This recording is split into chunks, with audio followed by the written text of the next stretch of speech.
Hello everyone, my name is Erika Juarez. Hi, my name is Georgiana Atsma, and today I will be giving a presentation about the comparative analysis of Lowe's and Home Depot.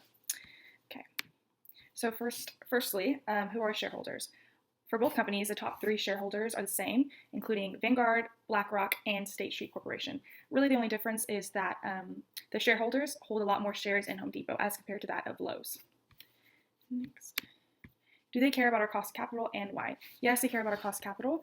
After running the analysis for both Home Depot and Lowe's, we found that their current debt ratio is, for Home Depot, is 11.3%, and their optimal is 40. So in order to optimize that, they would have to increase it by 28.7%.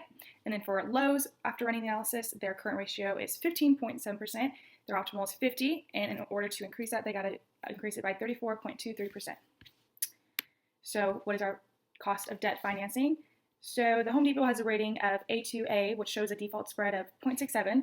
And if we add this to the risk-free rate of 1.96, the Home Depot has a pre-tax cost of debt of 2.63%, where Lowe's has a Moody rating of BA and BB with a default spread of 1.59, and you add that to the risk-free rate, and that will give them a pre-tax cost of debt of 3.5%. And then we also have the ratio for the Home Depot and Lowe's cost of debt after tax, and Home Depot shows 2.284 or 2.847%, where Lowe's is 2.67%. What is our cost of equity financing?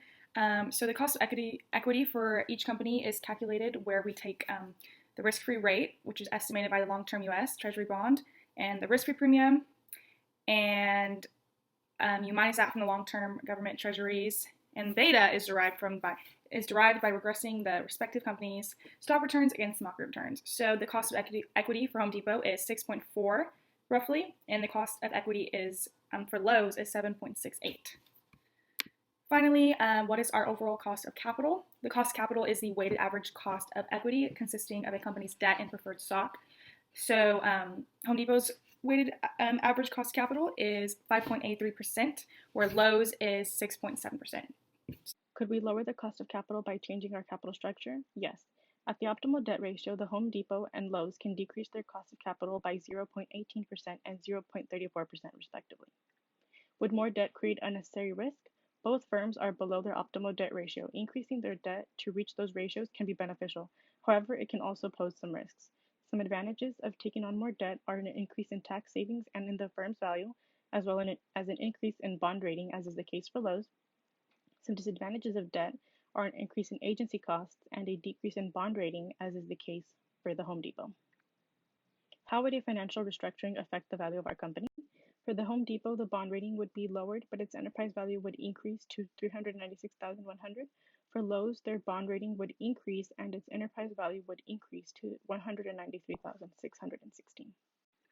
In this table, we compare the Home Depot and Lowe's to each other and to their main competitor, Floor & Decker Holdings. We can see that the Home Depot has a larger market capitalization than Lowe's and its competitor, but the Home Depot and Lowe's percentages of current and long-term assets, as well as liabilities and equities, are more similar to each other. Valuation. Using data and financial statements from December 31st, 2020, we computed the following 4 valuation models. We have identified the Home Depot as fairly valued because its closing price on December 31st, 2020 of $260.18 falls within the range of $222.69 to $321.51. Similarly, we have identified Lowe's as fairly valued because its closing price on December 31st, 2020 of $157.72 falls within the range of $136.23 to $224.30. Thank you.